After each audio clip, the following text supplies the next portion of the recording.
Le passage d'aujourd'hui est Jérémie 7, versets 12 à 20. Lisons ensemble. Allez donc au lieu qui m'était consacré à Silo, où j'avais fait autrefois résider mon nom.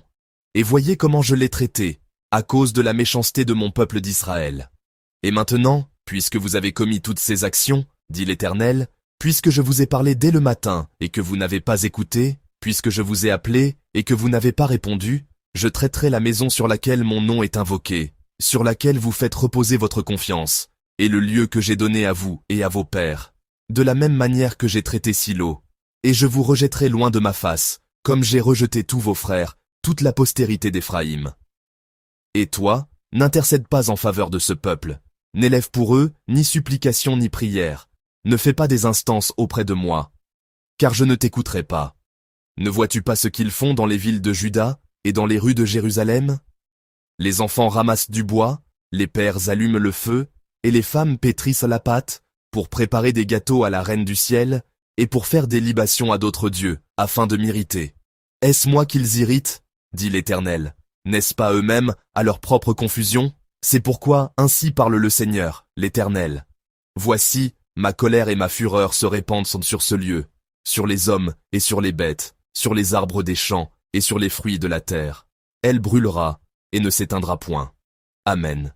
Bien-aimés, aujourd'hui encore, en cette aurore, vous êtes venus au lieu de l'adoration, avec le désir de la parole de Dieu, afin de commencer une nouvelle journée par cette parole. Que la grâce du Seigneur soit pleinement sur chacun de vous. Nous regardons le livre de Jérémie dans l'Ancien Testament. Dans l'Ancien Testament, quel était le ministère le plus important et le plus essentiel d'un prophète, ou même sa mission fondamentale? Nous pouvons dire que c'était l'intercession. Lorsque le peuple péchait et se trouvait devant une menace de ruine, le rôle du prophète était de se tenir devant Dieu, comme quelqu'un qui se plaçait entre Dieu et le peuple, et de supplier « Seigneur, prends pitié de ce peuple ». Tel était le rôle du prophète. C'était sa destinée. Moïse l'a fait, Samuel l'a fait aussi. Et les prophètes de l'Ancien Testament ont vécu avec une telle mission. Mais au verset 16 du passage d'aujourd'hui, Dieu donne à Jérémie un ordre entièrement différent de cette mission prophétique. Et toi, n'intercède pas en faveur de ce peuple, n'élève pour eux ni supplication ni prière, ne fais pas des instances auprès de moi, car je ne t'écouterai pas. Amen. Ce n'est pas un verset que l'on entend souvent. C'est un verset devant lequel il est difficile de dire « Amen ». Si nous lisons seulement ce verset, il nous est difficile de dire « Amen ». Ici, Dieu bloque l'intercession à sa source même. Pourquoi Dieu est-il allé jusque-là?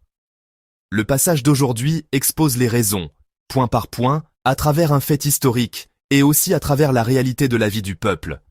Ce matin, à travers ces deux dimensions, le passé et le présent, je souhaite que nous examinions s'il n'y a pas, en nous, une enveloppe de fausse foi à laquelle nous nous accrochons encore. Regardons d'abord le passé. À cette époque, le peuple de Juda était tombé dans une illusion aveugle.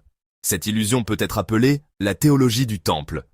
Ils pensaient ainsi, à Jérusalem se trouve le temple où l'on sert l'Éternel Dieu. Puisque c'est le lieu où Dieu a placé son nom, peu importe ce que nous faisons dehors. Si nous nous réfugions dans ce temple, nous serons en sécurité. Jérusalem ne s'écroulera jamais. Voilà ce qu'était leur théologie du temple. Cela existe encore aujourd'hui. Même de nos jours, parmi certains juifs extrêmes qui se réclament du sionisme, on trouve ce genre de pensée. Parce que Dieu nous a choisis, nous vaincrons. Nous gagnerons. Même si nous prenons ce qui appartient aux autres, même si nous faisons n'importe quoi, Dieu nous protégera. Parfois, cette foi étrange devient une logique qui permet d'écraser les autres. Croire en Dieu n'est jamais une raison de traiter les autres avec légèreté. La théologie du temple qu'ils possédaient était une foi semblable à un talisman magique. Leur vie ne changeait pas du tout, mais ils confiaient leur sécurité à un bâtiment religieux et à des rites religieux. Face à cela, Dieu évoque au verset 12 un événement du passé, une histoire. Il leur dit d'aller à Silo, le lieu où il avait autrefois demeuré.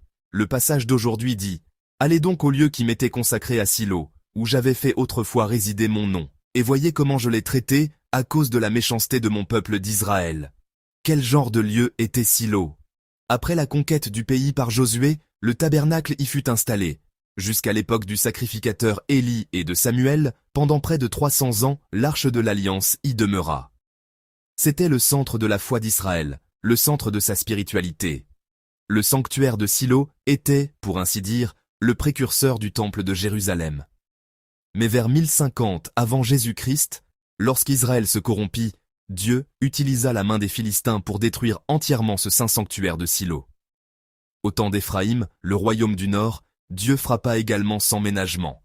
Le message de Dieu à travers cela est très clair. Ce n'est pas un bâtiment qui vous sauve.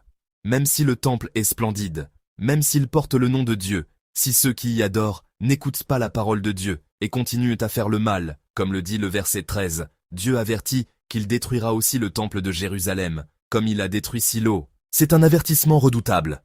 Qu'en est-il de notre foi aujourd'hui? Ne sommes-nous pas en train de nous appuyer sur des actes religieux en disant « Comme je donne fidèlement mes offrandes, comme j'ai une responsabilité dans l'église, comme je suis assis au sanctuaire le dimanche, je serai en sécurité ». Je crois que Dieu ne désire pas notre beau parcours religieux, mais une vie sincère qui répond à sa voix et lui obéit dans le quotidien. Deuxièmement, je voudrais que nous ne pensions pas seulement à l'histoire du passé, mais aussi à l'histoire du présent. À travers les versets 16 à 20, et en particulier à travers ce passage qui montre toute une famille engagée dans l'idolâtrie, il y a quelque chose que nous devons considérer. La deuxième raison pour laquelle Dieu a même arrêté l'intercession de Jérémie, c'est que la structure de leur péché était devenue trop ordinaire, trop quotidienne. Au verset 18, les enfants ramassent du bois et les pères allument le feu. Le texte dit aussi que les femmes pétrissent la farine. Autrement dit, ils préparent des pains et les offrent à la reine du ciel. Toute la famille est si bien unie. Si l'on regarde seulement cette scène, on pourrait dire « Comme cette famille est belle, comme ils se donnent avec zèle à une même tâche ». C'est l'image d'une famille qui fonctionne très bien ensemble. Mais ils offrent cela à la reine du ciel. Cette reine du ciel était une déesse idole que l'on croyait, dans le Proche-Orient ancien, responsable de la fertilité et de l'abondance. On peut comprendre qu'il s'agit d'Astarté. Le peuple de Juda offrait des sacrifices dans le temple de Dieu, puis rentrait à la maison, et, en famille, se répartissaient les rôles pour cuire des pains destinés à une idole. Les enfants ramassaient le bois, le père allumait le feu et la mère pétrissait la pâte. Devant le désir d'abondance et de réussite, toute la famille se préparait d'une manière parfaitement coordonnée. Comme ce serait beau si nous croyions ainsi en notre Dieu. Voilà pourquoi Dieu a bloqué la prière. Il ne s'agissait pas seulement de quelques responsables qui s'étaient égarés et étaient de tomber dans le péché. Dieu montre que, dès la plus petite unité de la communauté, c'est-à-dire la famille, ils étaient entièrement dominés par les désirs mondains et par l'idolâtrie. Au verset 19, Dieu le souligne avec acuité. « Est-ce moi qu'ils irritent, dit l'Éternel, n'est-ce pas eux-mêmes, à leur propre confusion ?» Amen. Que signifie cette parole? Elle signifie que leur conduite était un acte d'autodestruction, qui les couvrait eux-mêmes de honte. Par cette parole, nous comprenons que le péché finit par revenir comme un boomerang et entraîne l'homme vers sa propre ruine. Finalement, comme le dit le verset 20, la colère de Dieu se répand non seulement sur les êtres humains, mais aussi sur les animaux, et sur toute la création, sur les arbres des champs, et sur les fruits de la terre. Cela montre que la corruption humaine rend désolé tout le lieu même où la vie se déploie. Bien-aimés, de l'époque de Jérémie jusqu'à aujourd'hui, la nature humaine n'a pas changé. Nous disons encore que nous croyons en Dieu. Mais dans la réalité concrète de notre vie, il arrive que toute la famille s'attache à cuire le pain représenté par la reine du ciel, le pain de l'argent, du succès et de la réussite mondaine des enfants. Nous devons nous examiner avec lucidité. Ne tenons-nous pas le bâtiment appelé Église et les actes religieux comme un talisman, tandis que les valeurs réelles de notre vie tournent exactement comme celles des gens du monde? Dieu ne reçoit pas avec joie une vie simplement religieuse lorsque nous avons jeté loin de nous l'esprit de Jésus. Nous devons nous demander si c'est vraiment la volonté de Dieu de traiter avec dureté les faibles de la société, les pauvres et ceux qui n'ont pas de pouvoir, tout en confessant dans l'Église que nous aimons notre prochain et en ne faisant du bien qu'aux personnes proches de nous. La parole ferme de Dieu n'intercède pas en faveur de ce peuple, n'est pas une déclaration selon laquelle Dieu abandonne ce peuple. Au contraire, c'est un avertissement puissant de Dieu qui veut que le peuple d'Israël regarde en face sa réalité spirituelle et se prosterne lui-même directement devant Dieu avec un cœur profondément brisé. Il ne s'agit pas de se cacher derrière l'intercession de quelqu'un d'autre en disant « Je n'ai pas vraiment besoin de me repentir, cela passera bien comme cela, quelqu'un priera pour moi ». Non, le passage d'aujourd'hui contient le cri douloureux de Dieu. Repentez-vous vous-même, directement, et revenez. Je souhaite qu'aujourd'hui, chacun de nous puisse regarder le lieu de sa propre vie. Souvenons-nous de l'histoire de Silo détruit, et mettons fin à une vie religieuse qui n'est qu'une coquille vide. Que cette aurore soit le moment où nous lavons les mains de nos familles, ces mains qui cuisent des pains pour les désirs mondains, et où nous décidons de servir en vérité l'Éternel Dieu seul. Je crois que la vraie restauration de notre vie commence uniquement par une obéissance sincère. Souvenons-nous que le véritable cœur de Dieu, lorsqu'il a dit « N'intercède pas en faveur de ce peuple », était cet appel « Venez vous-mêmes à moi ». Au nom du Seigneur, je vous bénis, afin qu'aujourd'hui encore vous reveniez au Seigneur, et que vous marchiez avec lui tout au long de cette journée.